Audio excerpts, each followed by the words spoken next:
Yes! Hello, my beautiful friends, and welcome back. We have a stream ahead. We've got liberals freaked out over James Comey, saying, how dare you politically prosecute somebody in America? Thinking, oh my goodness, where the heck have you guys been for the last 4 years? So we'll go through the latest on it. Yesterday here, we had that as breaking news popping off, and we were trying to piece together what was going on. A little bit more organized today, and we got some updates. We got the official statements from both the Justice Department official and Justice Department from Halligan in the Eastern District of Virginia. And so we'll get into all of that before we jump into reaction. Even Andrew Weissman is out, very upset about this.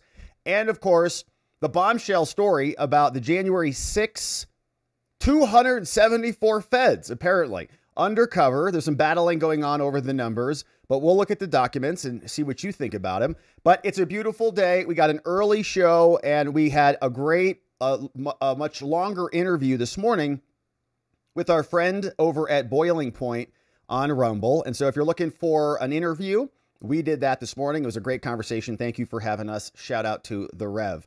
But we got business to attend to today. And let's dive right in. James Comey indicted, and the libs are freaking out. We can see we got the official statements now coming from Pam Bondi and from the Eastern District of Virginia. And these were published late last night. So we'll go through them and see exactly what they say, because this is from Lindsay Halligan, the newly appointed acting U.S. attorney in this district, who's going to be a name that becomes very familiar. If you're not already familiar with her from her work that she did representing the president, was there involved in the classified documents case in Mar-a-Lago. She'll be back and around because she is kind of the changing of the guard that has resulted in this prosecution. And so a lot of the refrain is going to be, she's a political pick. She's a political appointee, as though the other people who she came in to replace were not. All right. So she says, today, a federal grand jury returned an indictment charging James Comey with making a false statement and obstruction relating to his oral testimony on September 30th, 2020. And we've got those videos queued up over on our Substack, where we've been creating a compendium here. Former FBI Director James Comey indicted. And we got the videos here, and so we'll come back to those. But this is one of the key bits of evidence, which is Ted Cruz following up to prior testimony from 2017 that came from Chuck Grassley. So we'll come back to that. But Halligan says the charges as alleged in this case represent a breach of the public trust at an extraordinary level. That's true. He was the FBI director. Says U.S. Attorney Halligan. The balance of power is a bedrock principle of our democracy, and it relies upon accountability and a forthright presentation of facts from executive leadership to congressional oversight. Any intent to avoid, evade, prevent, obstruct compliance is a violation of their professional responsibility, number one, but number two, and more importantly, the law. If convicted, Comey faces up to 5 years in prison. Probably would be much less than that. We'll see. Actual sentences for federal crimes are typically less than that. There are sentencing guidelines and charts and all the things. Now, a copy of the press release also came out from Maine DOJ, Pam Bondi. She said this, today, a federal grand jury has charged James Comey with serious crimes related to the disclosure of sensitive information. Now, the indictment alleges that Comey obstructed a congressional investigation in violation of the U.S. Code. Also says he made a false statement relating to his testimony that we'll look at in a minute. And this has been such a beautiful refrain. You see this beautiful phrase right here? No one is above the law. We used to be very irritated about that because the president is literally above the law in some instances. You can sue the president, immune. You can charge the president if he's within the presumption of the presidential responsibilities and duties, then he's immune. He's got presidential immunity. He has the pardon power. Okay. So he can just convict someone overruled. He's kind of above the law. And he's also the unique executive. So it's the chief operator of the entire country. And so he executes the law. That's why it's such a powerful position. But anyways, so you could have that constitutional debate until the end of days. But what was so fun about this is, remember when they used to screech and shout about this to us repeatedly in videos like this? And shout out to the Maze, who's been just clipping like a madman over there. Amazing. Over at Maze More on X, says they used to say this all the time, but now they're not saying it so much. That beautiful phrase. No one is above the law. Nobody's above the law. No person is above the law. No one is above the law. No one is above the law. No one is above the law. No one is above the law. No one is above the law. You're not above the law. You're not an elite. You're not untouchable. And so it's nice to see that the rule of law has returned. Oh, yeah. Stinky Eric Swalwell. Thank you for closing it out. Probably had to take a break from making Bang Bang with Fang Fang, the Chinese spy. So that, of course, is a refrain that we're going to be hearing a lot of. And Kash Patel also got in on the fun. He says yesterday, saying, you know, today your FBI took another step in its promise to fulfill full accountability. For far too long, previous corrupt leadership and their enablers weaponized federal law enforcement, damaging once proud institutions. Has the FBI ever been that? And severely eroding public trust. That's true. Every day, we continue to fight to earn that trust back. And under my leadership, this FBI will confront the problem head on. Nowhere was this politicization of law enforcement more blatant than during the Russiagate hoax. A disgraceful chapter in history we continue to investigate and expose. Everyone, especially those in positions of power, will be held to account, no matter their perch, because, here it comes, ready? No one is above the law. Oh, it's going to be fun. I can see why they like it.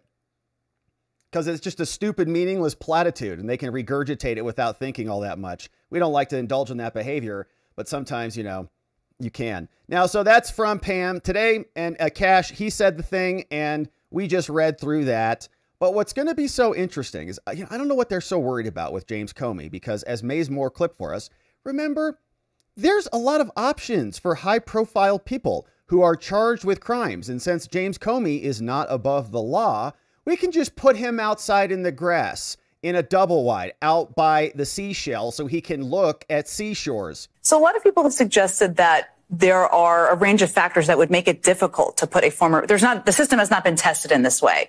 Do you agree with that it would be difficult or nearly impossible for the law enforcement institutions to put him in actual jail? No. They would just put him in a double wide somewhere out near the fence, out in the grass. And by the pasture. And he would eat there, he'd shower there, he'd exercise there, he'd be away, as Danya Perry said, from general population, but it's obviously doable. So you can do it. So James will be perfectly comfortable out there in a double wide, out by the seashore.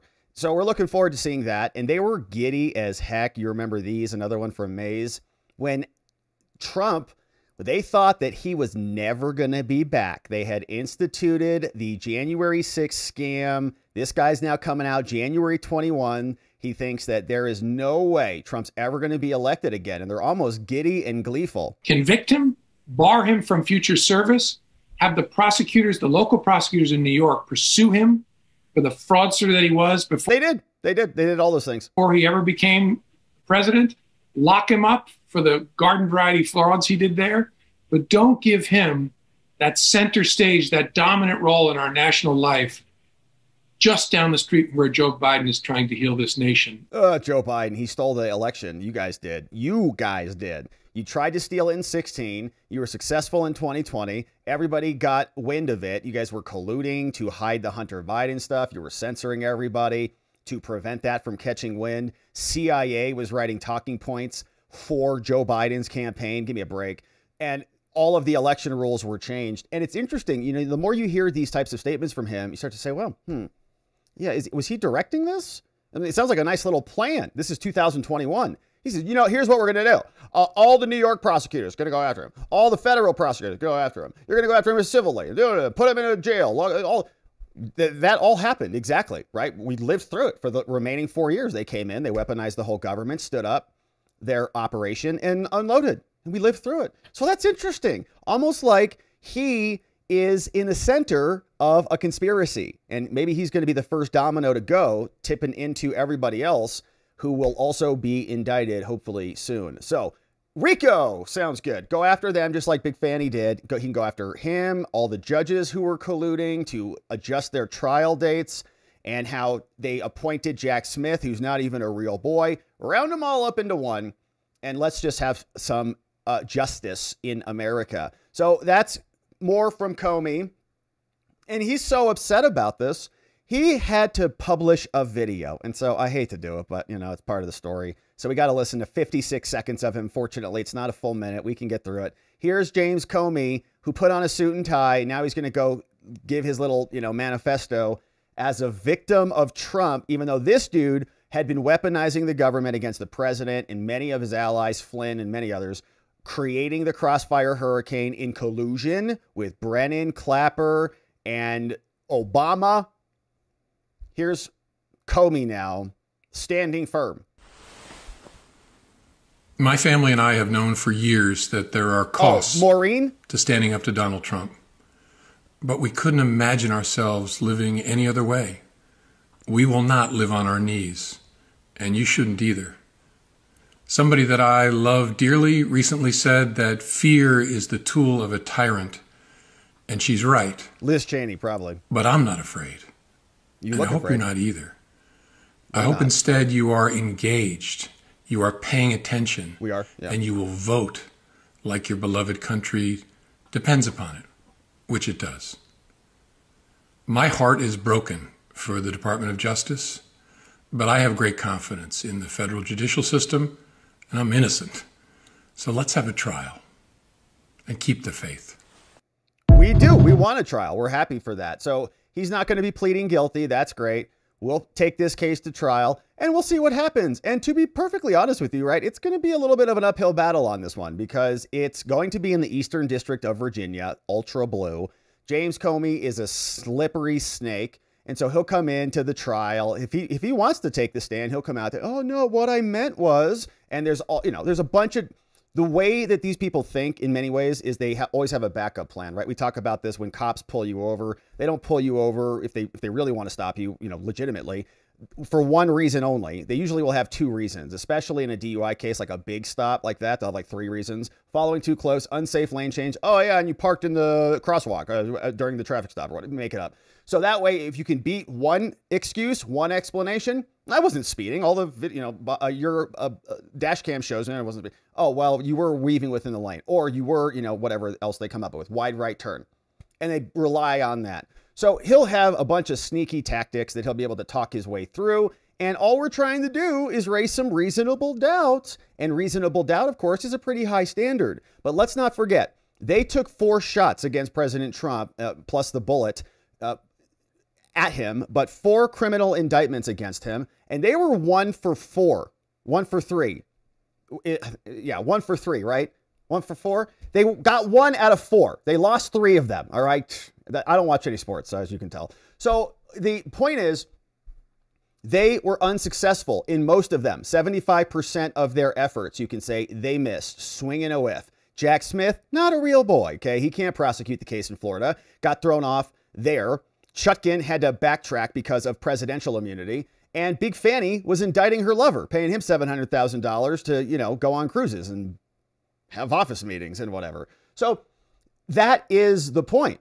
They filed these cases because the process is the penalty. That's where a lot of the pain is. You got to come out of pocket and go through the process, go sit in court. Remember, they made Trump sit in court every single day during the campaign so that he would be taken offline, so that the opportunity cost would eat into his campaign. Legal fees would suck up all the money and suck up all the oxygen out of his other affairs. And so it also, right, was about transparency, was their argument. They wanted, let's see it all. Let's have it duked out. And Trump was successful in all of those. And I think he's going to be successful on the New York case as well, which was the only one where he got convictions, but the convictions were basically mooted, right? The judge couldn't impose any actual penalties. So it was just basically a conviction in name only. There could be no probation. There could be no penalties because he was the incoming president and he's literally above the law. So that is the landscape. And okay, you know, if somebody's not going to be convicted, that's not the final end game. We're going to learn a lot about this case and we're going to see what Comey has to say about it. And he's going to have to defend himself. And if he thinks he's got executive immunity or something like that, or some sort of privilege against whatever, he can make all of those claims in a court of law and make his argument just like Trump had to do. And we're going to be here for it. And whether or not it leads into conviction, he might be the start of many others. And you are in seeking justice. You have to push for justice. Just because a criminal is going to get away with it doesn't mean you just, well, I guess nothing we can do about that, right? Criminals have to go through the consequences. And so that is going to be happening with Comey right now. And I don't know who he was talking to. I don't know if he got it from his daughter, who's also very unhappy that she got fired after she was cleanup crew in the DOJ for the Epstein case, the Maxwell case, and the Diddy case, which Maureen Comey presided over and wrecked. But now it is coming back on Comey, and he has been so arrogant, as you can see. Just lock him up, put him in prison, and nobody will care. Don't let him run for office again. He's okay throwing the book at someone else when in his judgment, they are criminals. Now Trump has judgments, and so do we, the American people. That's why we elected him, and now they're coming down for him. So his video is out there. We've got a bunch of other people who are doing some great reporting on this. Shout outs to Julie Kelly and, of course, Hans Monkey. And there's going to be a lot, going on saying that Lindsay Halligan, the acting U.S. attorney, is a bad person and she's not experienced and she's got insurance litigation background or whatever. First of all, she was there during the Mar-a-Lago raids, so she's pretty familiar with that on the other end. And you don't have to be a career prosecutor to be a good attorney. They like to say that. They like to do this thing. Well, unless you've been with the government for like 15 years, then you're an idiot or something. You're like, no. In fact, the fact that I haven't been with the government shows my capabilities much broader than yours. But that's a separate conversation. Here now, they're saying that the people who were fired are the people who were stalling this out. Julie Kelly's reporting saying, ABC News is reporting that career prosecutors in the Eastern District of Virginia prepared a declination memo. Okay, we're not going to charge Comey, clearly, because, they're partisan. The DOJ should not pursue charges. Now, on top of the prosecutors in the office, now demoted, one of them was this woman, Maya Song, right here. My sources have not confirmed that she helped author the memo, but probably did. And guess who she worked for? Lisa Monaco. Okay, so we've got a lot. Lisa Monaco, of course, was one of the second deputy AGs for Merrick Garland under Joe Biden and was one of the people who was colluding to protect Hunter Biden. Okay, they're all political hacks, and there's this lineage and hierarchy here. And our friends Hans Monkey, who wrote the book Swift Boating America, an amazing book, highly recommended, says this is exactly why President Trump's wake-up call truth text message post to Pam Bondi was necessary, and why there may be more to come. The DOJ has been infested with deep state operators for years, especially since Obama, and no amount of Fox News appearances is going to clear them out. So we have to fire them. Pam, Pam, Pam, what are you doing? Said the president. Now we're getting some action. So happy to see it. We also see here, there's some updates from the court docket. We've got an arraignment is now scheduled for October 9th at 10 a.m. back in front of the judge we discussed yesterday. Summons issued, executed, and returned. And yesterday, when we were going through the documents, it was kind of a whirlwind, and I wanted to clarify what this document was. I was originally reading it thinking that we were missing another indictment. In other words, they indicted him on 2 counts and not on a 3rd count. That's not what this document says. It actually says that he got indicted on the both counts, but they did not concur in the finding, right? So it wasn't a unanimous indictment, which is interesting, right? Because then you can read into that and think, all right, well, if the grand jury had some doubt at the probable cause stage, there may be a lot more doubt at the trial stage, because at probable cause stage, you just need to establish probable cause. At trial, it's beyond a reasonable doubt, right? Different legal standard, one much higher than the other.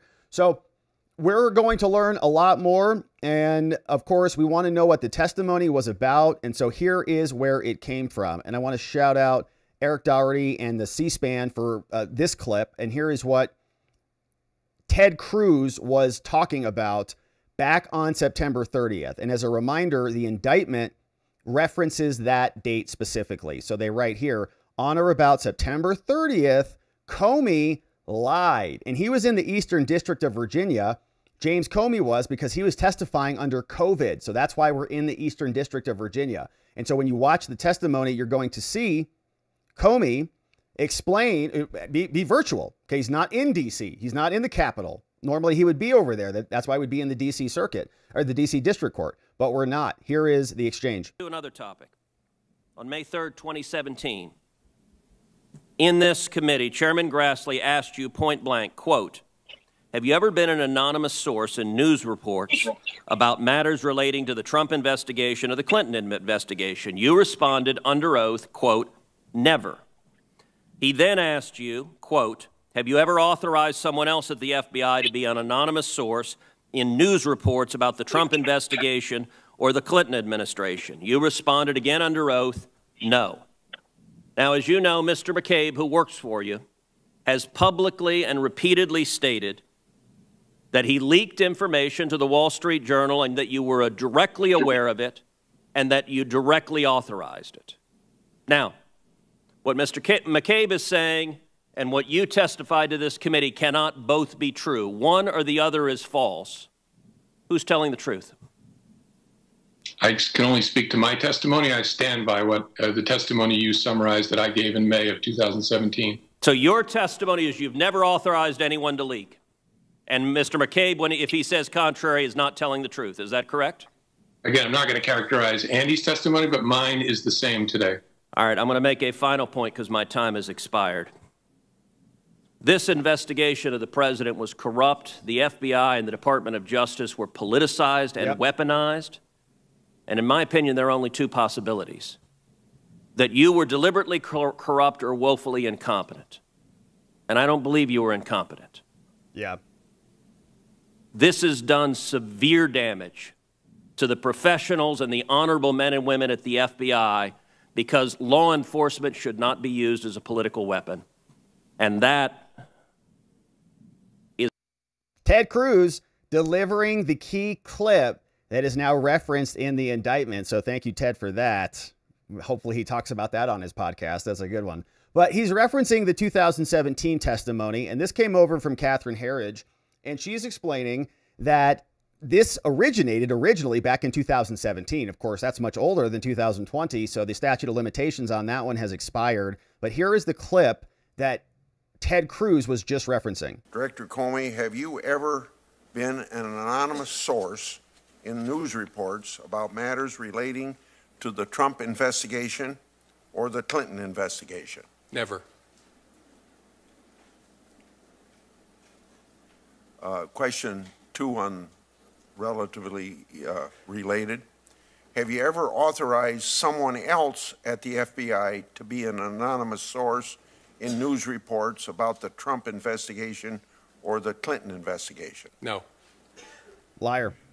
Has any classified information relating to President Trump or his associates been declassified and shared with the media? Not to my knowledge. Yes. Many times. From you. You testified before the House Intelligence Committee that a lot of classified matters have ended up in the media recently. Without getting into any particular article, I want to emphasize that, without getting into any particular article, is there an investigation of any leaks of classified information relating to Mr. Trump or his associates? Yes. I don't want to answer that question, Senator, for reasons I think you know. There have been a variety of leaks. Well, leaks are always a problem, but especially in the last 3 to 6 months. They were investigating and where themselves. there is a leak of classified information, the FBI, if it's our information, makes a referral to the Department of Justice, or if it's another agency's information, they do the same, and then DOJ authorizes the opening of an investigation. I don't want to confirm in an open setting whether there are any investigations open. Yeah, there were many of them. You on that because the government regularly acknowledges when it's investigating classified leaks. You did that in the Valerie Plame case.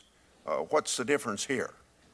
Well, the most important difference is I don't have authorization from the department to confirm any of the investigations they've authorized. Yeah, remember, we've talked about this many times. They investigated themselves in one declassification document drop that we know of 7 times for about a dozen plus articles, and they couldn't find out who was leaking. We don't know.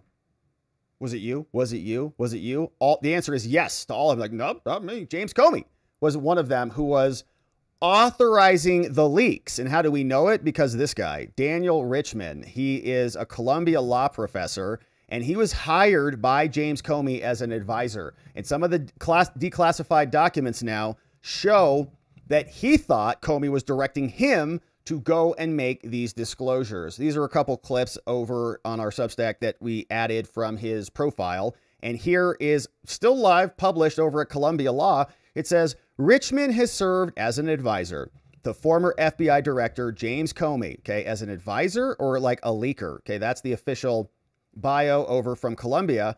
But if you look into the Arctic Haze investigation, this is one of those investigations that Comey could neither confirm or deny in an open public setting. Arctic Haze investigation documents, which were released in by Tulsi and others, and I believe Just the News has the main compendium that we pulled from. But here is just one snippet under Comey, Richmond, and their interactions with the media from a newly declassified report. In 2015, look, Comey instructed the FBI to hire Richmond as a special government employee and to grant him top secret clearance with access to SCI information. The also investigation revealed that Comey hired Richmond so that they could discuss classified information. Comey also used, look right here, Richmond as a liaison to the media. On several occasions, Richmond spoke to the media without consultation with the FBI or the DOJ's offices. Richmond contacted journalists to correct stories that were critical of Comey, and he had access to classified info, the FBI, and to shape future press coverage. Richmond did this both when he was a government employee and after he resigned. And it's just horrible. I mean, here's more. They also had this one. FBI assisted with the April 2017 article. Here you go. James Comey, according to investigators, they learned that Comey either directed or otherwise authorized FBI's official assistance to the New York Times. Comey authorizing it, according to investigators. Now, the investigators investigated themselves. They went through this whole thing, wrote all these reports, and nothing happened. They're like, oh, well, you know, a little strange that he hired this Columbia law professor dude to leak stories like this to the media, but it's James Comey. He's the FBI director, so we can't do anything about it. So we know that there is a lot of leaks and a lot of, of basically investigators here who have had conversations and dug into what Comey was doing. Some of this stuff is early, right? So he's not actually being charged for like actually leaking anything. He's being charged for his testimony in Congress. And so who else is going to come into this, right? Who is the government going to disclose as witnesses? Are these investigators going to come in? I'm guessing Richmond is going to be a pretty key witness who's going to get a subpoena to come and testify. And so it's going to get spicy indeed, even if we are in a very blue district. And so he's got an arraignment coming up for October 9th, 2025. And we are going to be here, of course, to cover it. 2 counts. Obstruction and false statements to Congress. And so wherever you're at, thank you for subscribing and joining as we do. Now, we've got much more, because here now is where this one starts.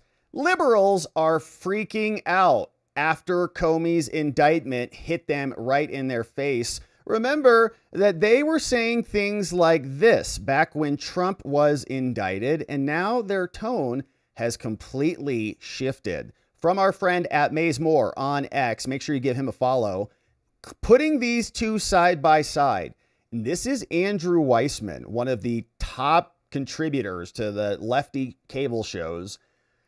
He's going to speak painfully for our ears, and watch the giddiness in his voice when Trump's indicted versus the sheer horror and panic when Comey's indicted. And if you forget who Weissman is, he was the guy who's so dumb that he couldn't even remember the passcode on his phone. So he entered it. I don't know. I'm Andrew Weissman. I have no idea what I'm doing. And then his phone erases itself. so that all of the Mueller investigation evidence that was on the phone that showed that he's a corrupt piece of crap, in my opinion, get deleted. Isn't that interesting? And the rest of the DOJ morons on the Mueller team, they're also so dumb that the same thing happened with their phones because they can't even remember their passcodes. And so all of the materials that should have been archived that could have been pointing to these people being corrupt criminals, they nuked because Hillary Clinton nuked hers too, and James Comey didn't do anything about it. So as long as they're all playing the game, they can get away with it. But boy, you can see Andrew Weissman is having just a bad day. Watch this one. He is being treated no better or worse than anyone else. This is not selective prosecution, that this is not somebody who's singled out, that he is being treated just like Trump. anyone else. That is what it means to have a rule of law. That is what the Justice Department is really signaling and messaging here, is that everyone will be treated, as Merrick Garland has said, as, equally in this country. This is Look at his face. There's like joy, pure joy. It's really a great day for America. This is such a horrendous moment for the rule of law, for the Department of Justice, for the country writ large, being singled out for impermissible reasons.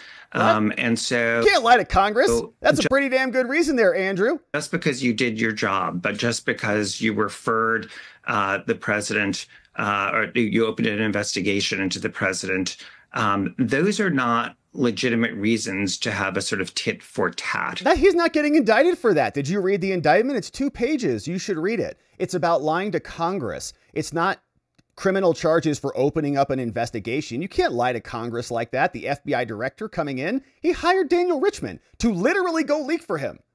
Vindictive prosecution. This looks like it. The emperor has no clothes. That this is the abuse that it appears to be. Yeah, well, you got a lot of clothes, including around your neck with a turtleneck. What is that? I don't even know. All right, so he is a little nervous now. You can see the tone has changed, and he might even be in the law library right there working hard. He's like, I'm going to get indicted next too. We hope so. But very different change in tone. And of course, we're asking this question. How come, like they did to Roger Stone, when you had these FBI goons come with fully armed gear, trying to ransack Roger Stone's house? Is this going to happen to the FBI, Andrew? To James Comey? Remember this? When they went in to round up Roger Stone, this guy, pounding on the door, full team, and James Comey, so far as we know, is not going to get that. So if they want to cry about weaponization, why were they doing that, kicking in the doors of J6ers and more? And Ken Delanian over with Jen Psaki's new show, which I think is now called The Briefing or something like that. Ken Delanian, a.k.a. Fusion Ken, is also. This is totally different. Everything that we did was amazing, and everything that Trump is doing is criminal and like Hitler. That is a watershed. That is a line that we have crossed now in this country. And Republicans are going to say, Jen, well, wait a second. Didn't the Biden administration do that? Didn't the FBI go after Donald Trump? That was completely different. That had no resemblance to what happened here with James Comey. Those were investigations based on the facts and the law, pursued by career FBI agents and career prosecutors overseen by a special counsel, totally walled off by any of the political leadership in the Biden administration. Millions of Republicans do not believe this, and that is one of the reasons we are where we are. But it is a fact. And this, what happened with Comey is so much different. It's not any different. They created these, all those words are nice words. Career prosecutors. Wait a minute. If you're a career prosecutor, that means you're not a partisan hack? Is that what it is? Like the longer you're in the DOJ, the more that means you're fair and independent and bipartisan or something like that? No, actually what happens is the opposite. You become an institutionalist. You start to care only about the DOJ. You come in there and you're outside of the DOJ or the FBI and you're like, we got to build a new FBI building. We got to tear it down, and scatter it across. And then you come in and you're like, they're the best agency I've ever seen in my whole life. Because you become an institutionalist. That's like what happens. The gravity of the institutions. I think I know you know who I'm talking about. But the point is, it happens repeatedly. And these career prosecutors are Democrat hacks. They got fired. Now justice is actually going to be prosecuted there, and they're not going to be able to protect their own kind. That's what we want. That was the whole point of the election. We don't want the same old grifters in there grifting for themselves, protecting each other, sniffing each other's odors. And so now they're freaked, obviously. Ken Fusion was a facilitator of Crossfire Hurricane and that entire hoax and scandal. So you can tell he's pretty nervous about this too. Now, Lindsey Graham was out. He said this is ridiculous. The FBI knew the truth, but Comey kept the madness alive to take down the president. And even Lindsey Graham is now getting on the train. No one is above the law. The question for this country, and I've believed this for 5 years, did the FBI director have information he should have given the FISA court that would have stopped this madness? And the answer is yes, he did. And the madness continued. And why did it continue? Because James Comey and a bunch of others wanted to destroy Donald Trump. That, to me, needs to be looked at. Well, we hope you do that, Lindsey. You're on a bunch of big, powerful committees, so you can do it. All right, now, the president was out. Justice in America. One of the worst human beings this country has ever been exposed to is James Comey. Fact check true. The former corrupt head of the FBI. Today, he was indicted by a grand jury on 2 felony counts for various illegal and unlawful acts. He has been so bad for our country for so long and is now at the beginning of being held responsible for his crimes against our nation. Make America great again. And here's more. Whether you like corrupt James Comey or not, and some people do like corrupt James Comey because they are corrupt themselves. And I can't imagine too many people liking him. He lied. It's pretty simple. It's not a complex lie. It's a very simple lie, but an important one. There's no way he can explain his way out of it. He's a dirty cop and always has been. But he was just assigned a crooked Joe Biden appointed judge, Nachmanoff. So he's off to a very good start. Nevertheless, words are words, and he wasn't hedging or in dispute. He was very positive. There was no doubt in his mind about what he said or meant by saying it. He left himself zero margin of error on a big and important answer to a question. He just got unexpectedly caught. James Dirty Cop Comey was a destroyer of lives. He knew exactly what he was saying and that it was a very serious and far-reaching lie for which a very big price must be paid. President Donald J. Trump, your favorite president. And just to be clear, if you're not real sure what Trump is meaning here, here's one final truth for you where he says, James Comey is a dirty cop. Make America great again. Thank you, Mr. President, for the clarifications. And Trump was also out this morning talking about this. Here is what he said when asked about this question. Are you worried that the Democrats are going to prosecute you if you leave office now? Mr. President, I'm James Comey. Now that James Comey has been indicted, who is the next person on your list in this retribution? It's not a list, but I think there'll be others. I mean, they're corrupt. These were corrupt, radical left Democrats. Because Comey essentially was he's worse than a Democrat. I would say the Democrats are better than Comey. But no, there'll be others. Look, that's my opinion. They weaponized the Justice Department like nobody in history. What they've done is terrible. And so I hope there are others, because you can't let this happen to a country. Will you appoint a permanent U.S. attorney to try this case? Lindsey Halligan has never tried a case. Well, we'll see, but it's a pretty easy case because, look, he lied. You saw my truth today. He lied. It was yes, no. He didn't say, well, in my opinion, he didn't do a lot of things that maybe he should have, but I don't think he could because he lied. That was a very important question that he was asked, and he wanted to be specific, but he didn't. The only thing that happened to him, he didn't think he'd get caught. Yep. That answer that he gave, that was a very important answer, and it was for him, it was a very good answer if he didn't get caught, but he got caught lying to Congress. How is this not politicizing the President Trump, are you worried now that the next time there's a Democratic president, they will indict your FBI director or people in your administration? That's what they tried to do, right? They did it with me for 4 years. Yes, they did. They went after me for 4 years, and that doesn't include the 4 great years that we had in the White House. So when I ran it from, 2016 when we won, it began before I got to office. You know that. Wait a minute. Before I came to office, I started hearing rumors about Russia. I said, what the hell do I have to do with Russia? Nothing. And then it got worse and worse, and some of the fakers, not you, but some of the fake news picked it up and they loved it. And we went through a long time with that. And despite that, we had a great first term. Because that's how it went, where they made you go and take a mugshot. Is this more about justice or is it about revenge? It's about justice, really. It's not revenge. It's also about the fact that you can't let this go on. They are sick, radical left people. Yep.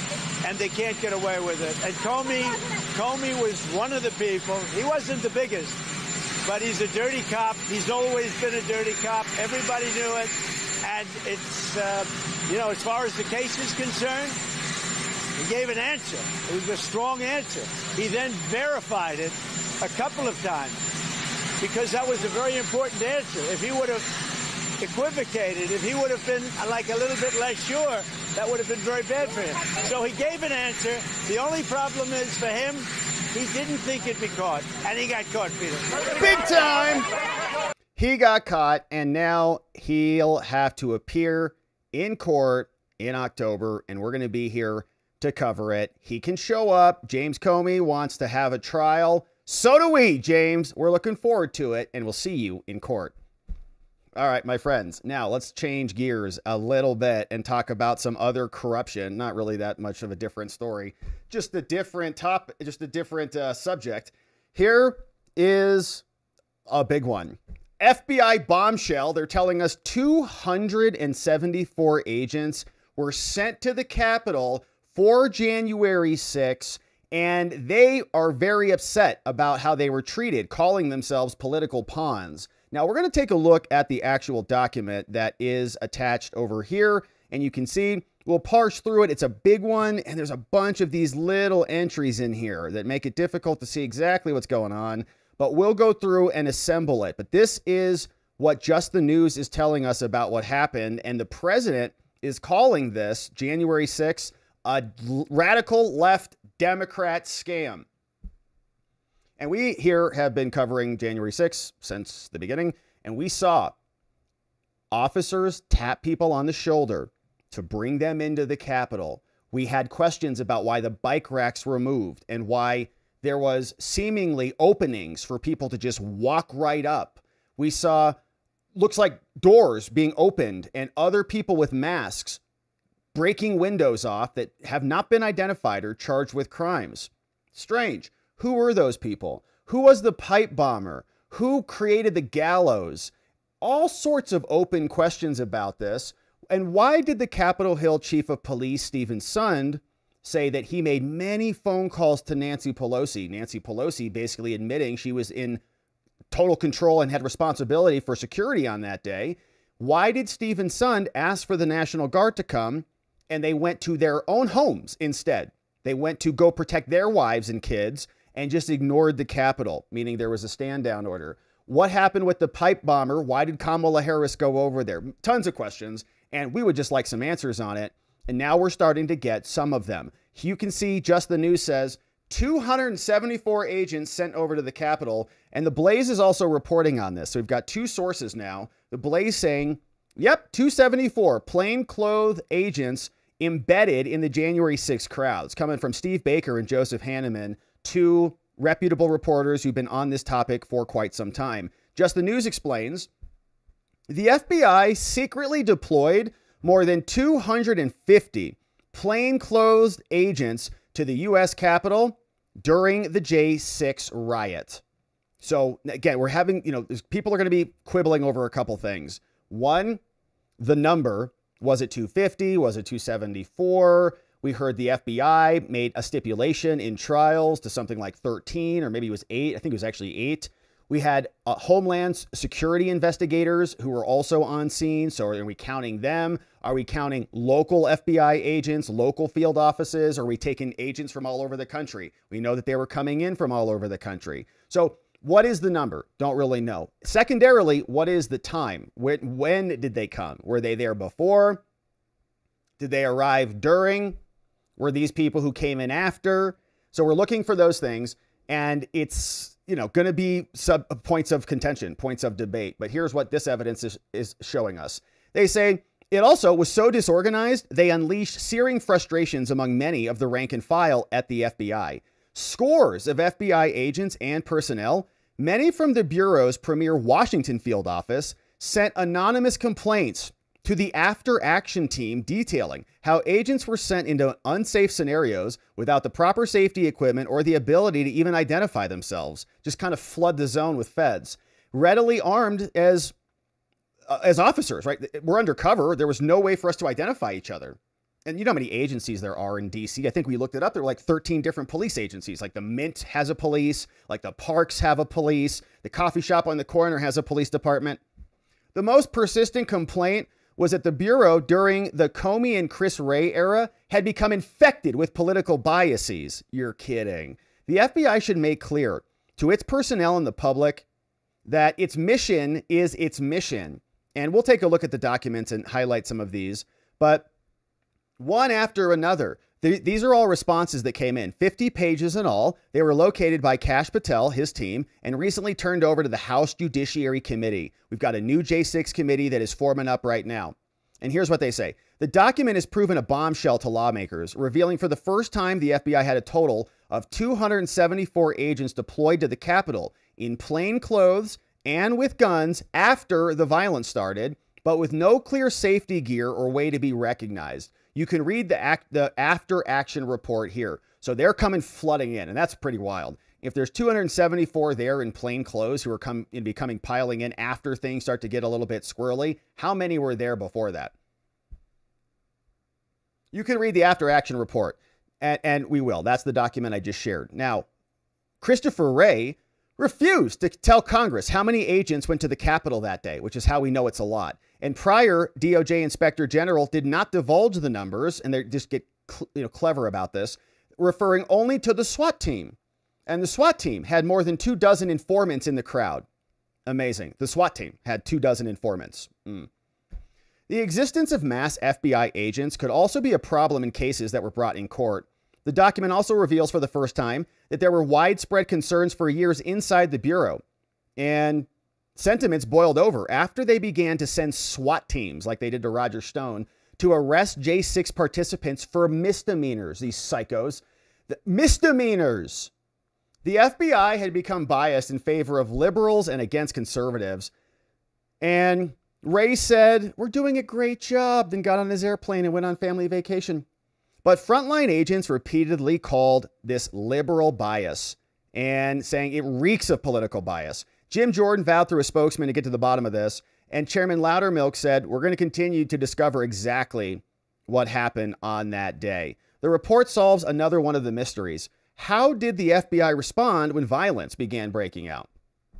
Wray previously divulged to Congress how many agents or informants were present. And he said the initial response of having us again respond to a riot did not seem appropriate.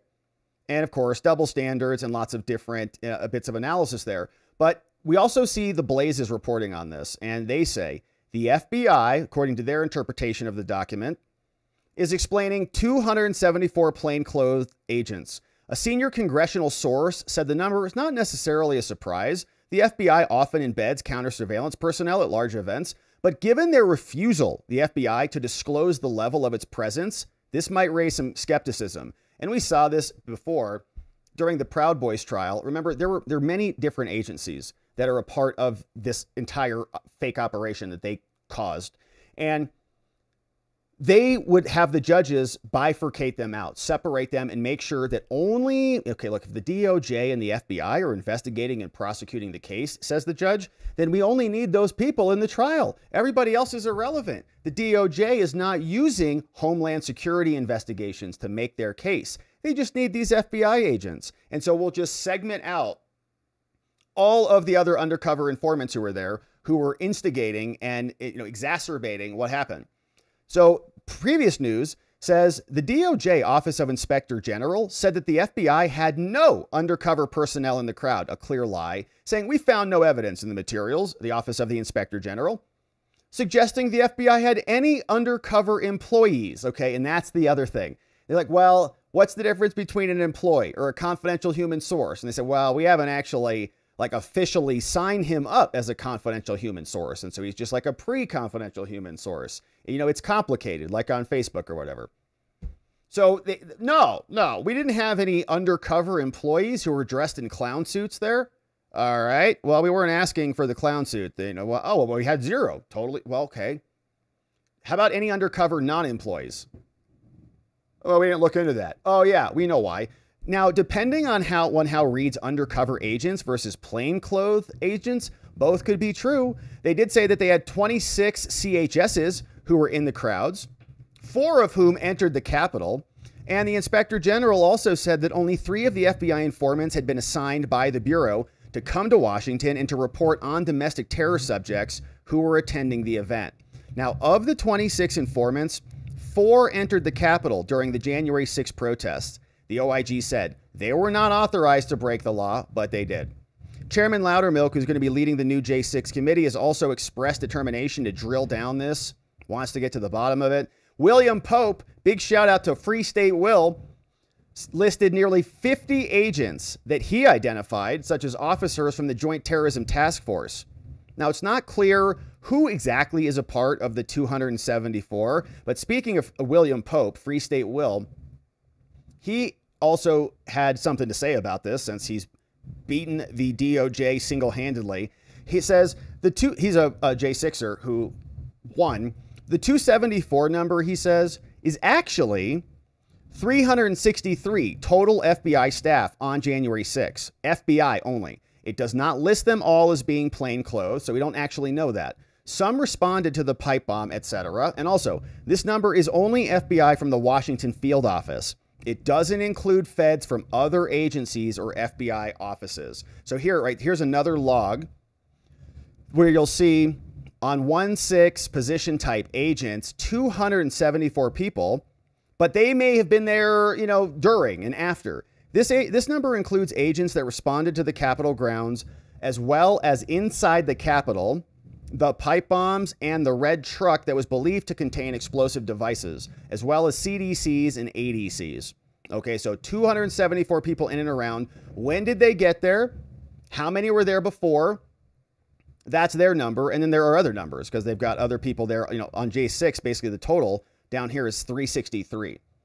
So what is the total number? And this is just, it sounds like, limited to the Washington field office. And we know from other documents that FBI agents from other field offices were working with CHSs who were planning, or with other sources who were working on going to the January 6th event. So that is from Free State Will. Of course, he's over at Free State Will on X and has done an amazing job defending himself and America. And here they continue. The FBI has repeatedly rebuffed any attempts to come up with the actual number. Most of the video shot by these undercover officers has never been made public, and the FBI also had tactical teams there. They were all over the place. They were everywhere. And you know, by many interpretations, and part of what we heard in the Proud Boys trial was that the violence was instigated by them. People were mostly standing there peaceful until they got shot in the face from people with projectiles on the upper balconies. We started to see people's cheeks getting blown off and stuff. And then they obviously, you know, crowd goes wild. If you have a bunch of other people in the crowd, they start to panic and flee, and you have a whole separate organism instigated by the feds while leaving the gate to the swimming pool open, right? You don't let your child hang around a swimming pool and leave the gate open. If your child drowns, then that's your fault. You go to jail for that as a parent. And that's exactly what they did. Here you go. Just walk right into the building. And so you can get in trouble. Their job, their duty is to protect that building and to keep the people and the crowds from becoming overwhelming. And they failed dramatically because they wanted this to happen, as we saw. And that is over from The Blaze. So 2 separate reports on it. Here's what the actual document looks like. And if you try to do like a control F in here and say, where does it say in here 274 anything? It doesn't, right? So that number is not in here. So the idea is that it's really just being, I think, assembled from a lot of the reports, whereas you'll see a bunch of materials that are being submitted in here. And in this report, they'll explain, groups of teams. Like there was a team of 12, or we checked with this group over here. And so if you go through and you kind of add it all up, you can start to see the scale of who was there. So like 15X WF operators, you can add that up. 5X operators moving to assist a downed officer. You've got 16 PAX 3 VIX staged in New Jersey. So that's a group of people. You've got, other Bravos holding outside, BA SWAT. How many people are in those? And you can start to add these up. HRT Gold is sending in 2 vehicles with 13 operators. Washington Field Office SWAT element, 14 operators coming in. And so these are, it's a different way to calculate the same number, but it's all not, listed here in total. But there was more because they were very upset about this too. Here's one comment. It says, somebody sent this comment in, after action team. Hey, how'd you guys think January 6th went? Remember, they're like, the cops are unified. They feel like they were victims and all the things, and blaming everybody for the suicides and for Brian Sicknick's death, who died of natural causes that they had to admit, much to their chagrin. They said, the actions of J6 were absolutely despicable and unacceptable. What is even more unacceptable was the hypocrisy displayed by the FBI and its leadership in their attempt to go after those involved in the Capitol riots, while we as agents watch cities burn across America during the summer of 2020. Man, shout out to that FBI dude. He deserves a promotion. He says there were conspiracies to commit crimes, but they were also committed by bad actors during the summer of love. Remember that? Agents stood by on the ground in D.C. while stores were looted, burned, and ripped of anything of value. Well, that's because they needed that constituency. They needed those people to vote for them. Yeah, and so they wanted to encourage that. And said they won't even catch COVID, remember? There was a Nights of Destruction all over the place. Here's another comment. Ray, we were once an apolitical organization, but I no longer see us as such looking from the ground up. We have been used as pawns in a political war. The FBI fell into the trap and has allowed it to happen. We were supposed to call balls and strikes, regardless of political pressure. Now we can't even be trusted to be on the field. Oh, that's so true. Thank you, sir, for saying that one. And so these complaints came in. Here's another one. As in June, agents were again deployed onto the streets, specifically around the Capitol, and they were simply told to stand there behind MPD. No other direction at all. When asked specifically what they were supposed to do or check in with, they were simply told that management said to go there. That's it. Just go stand there, idiots. FBI agents do not have training for it. We don't have equipment. We don't have riot control stuff. They told us to put our gas masks on, whatever. They just keep sending us into harm's way simply as a show of force. Another comment says, the initial response of having us again respond to a riot by just standing the line did not seem appropriate. We didn't have any gear, equipment, or training for riot control because they're the FBI. And so the document goes on, and you can see there is a lot more to it, but we're happy to see some revelations and some transparency from our law enforcement officials and our Congress, and we hope to see much more. We're looking forward to the new January 6th committee that can shed some light on what happened with this scam. And this is one of those things, man, we would like to see some records like now. Pam Bondi, FBI Cash, Dan Bongino, you guys are in charge. Just start dumping records. Let us go through them. We'll find the pipe bomber since you guys can't figure it out, but give us the real video files and things like that. So hopefully they have them. We'll keep our eye on this as the January 6th scam continues to crumble around the Democrats. All right, my friends, it has been a beautiful stream, and thank you for joining us early. We're going to have a little bit of a shorter stream today, unfortunately, but we had a great long conversation this morning with our friend over at Boiling Point. And so I've got that linked in the descriptions if you want to go check that out and grab some extra content over there on his channel. It was a lot of good stuff. Yeah, a lot of good stuff. And my friends, and we're going down today. So the reason we're doing a little earlier show and skidding out of here is because we're celebrating Joey's birthday today. I got him a great present yesterday.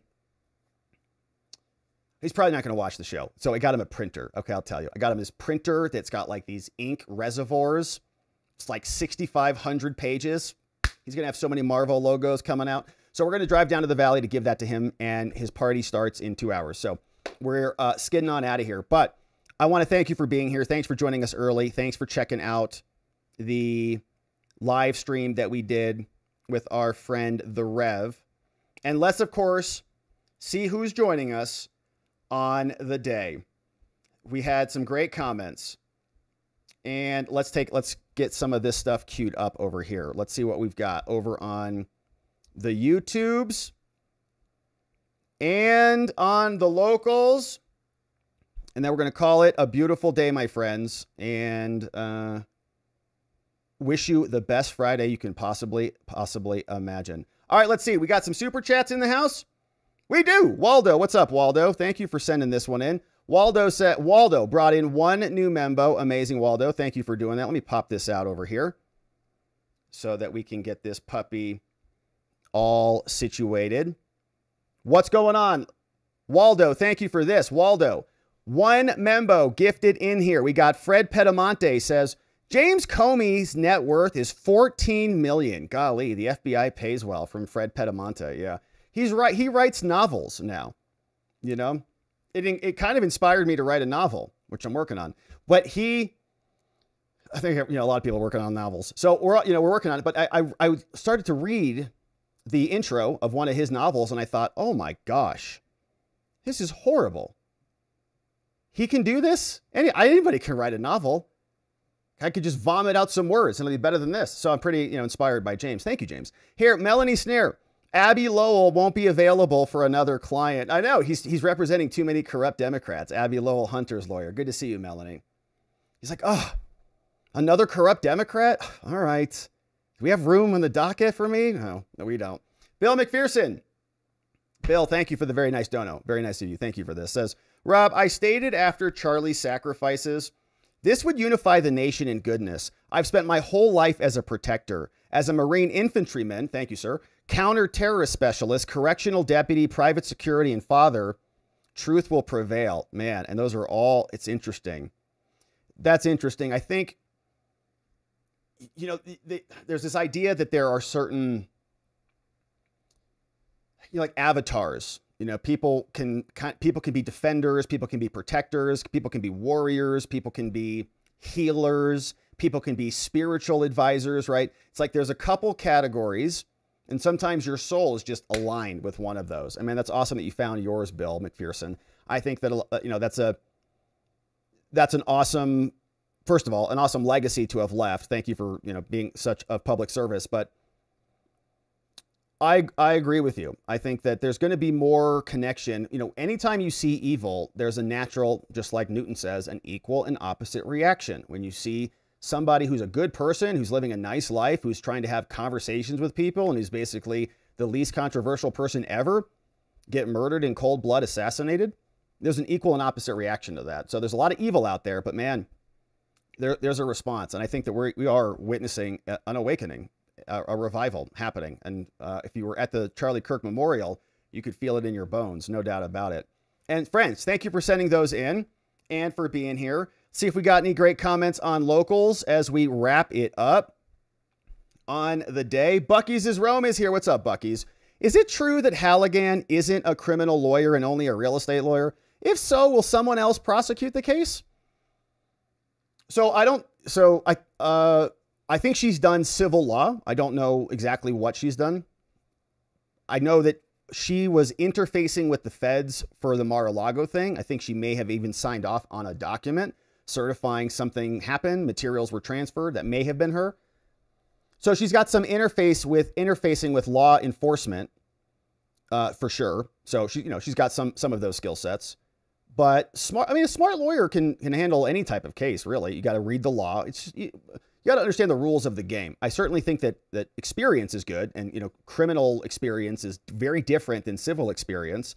But she doesn't have to be the first chair, as it were, right? So like this happens all the time. Like Letitia James, did she ever do anything in her prosecutions of anybody? No, the lower level lawyers did. So I think that she has the decision-making ability. She kind of runs the office, but the person who's doing opening and closing statements is probably not going to be Lindsay Halligan. Chubby, what's up? I really wish I would be excited about the Comey indictment, but recent years of experience have me less than convinced that he will face any real justice.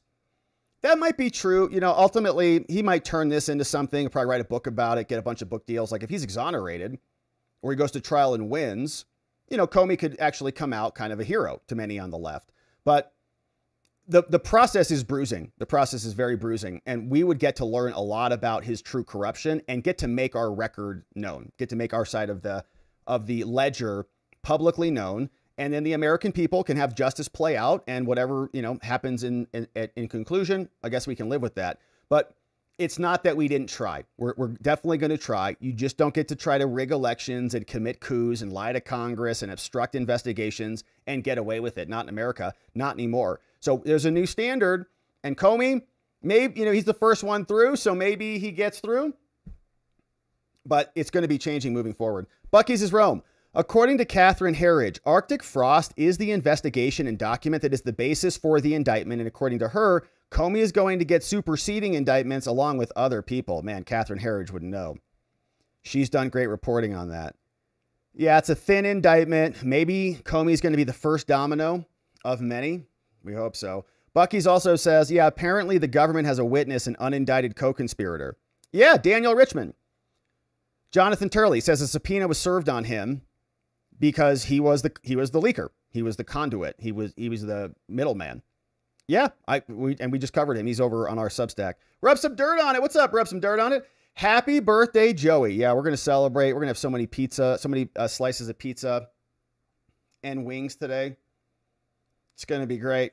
What's up, Rubos? Happy birthday to Joey. Travel safely. You are blessed in your going out and you're coming in from the Rubos. Thank you for all you do. Godspeed. Thank you to the Rubos over at RubosSaltShop.com, baby.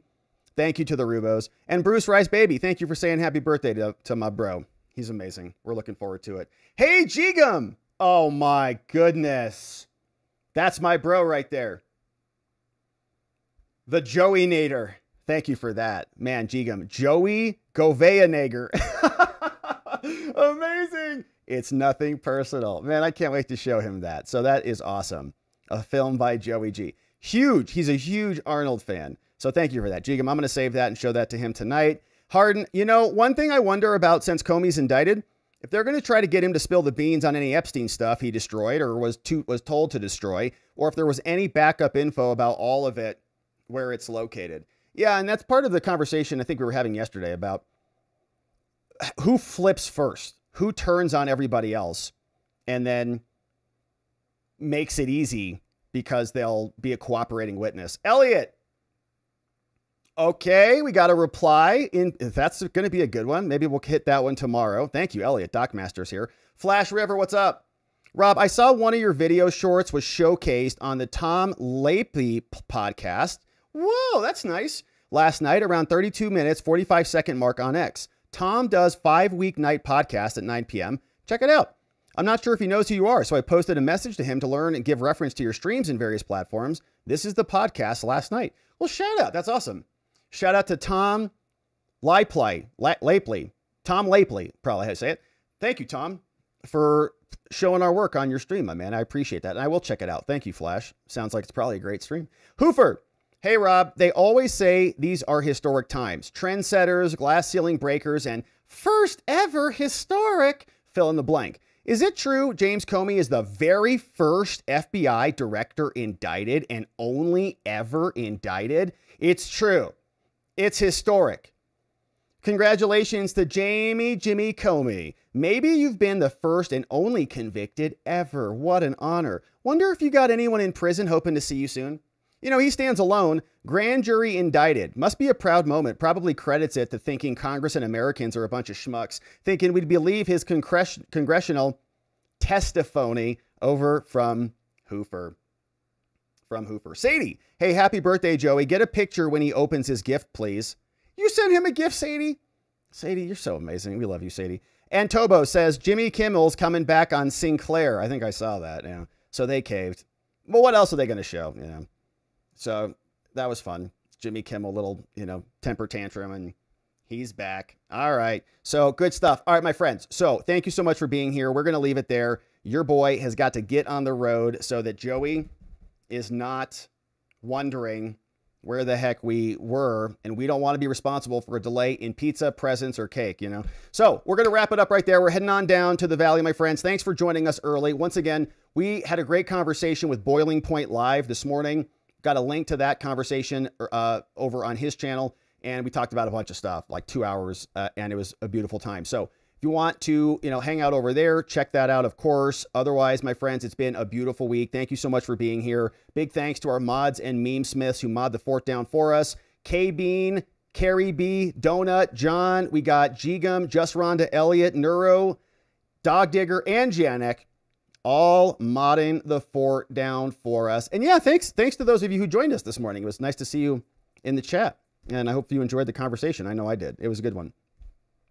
Yeah, good stuff. All right, so we'll pause here, my friends. Thanks again for joining us. Members, we'll come back tomorrow. It's going to be Saturday, and we're going to have our Saturday stream, so we'll see you back here tomorrow, Membos. Otherwise, my friends, I want to wish you the best weekend you can possibly have.